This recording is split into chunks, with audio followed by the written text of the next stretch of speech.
যে কয়টি গণবিরোধী বিল আজকে পাশ হয়েছে আমরা তার দায় নিতে চাই না। এই জন্য আমরা এখন সংসদ থেকে ওয়াক আউট করছি। দুঃখজনক হলেও সত্য, বিরোধী দলের যৌক্তিক বাধা সত্ত্বেও যে কয়টি গণবিরোধী বিল আজকে পাশ হয়েছে আমরা তার দায় নিতে চাই না।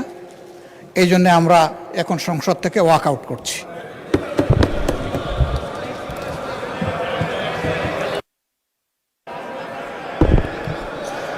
মাননীয় সদস্যবৃন্দ, আমরা কিন্তু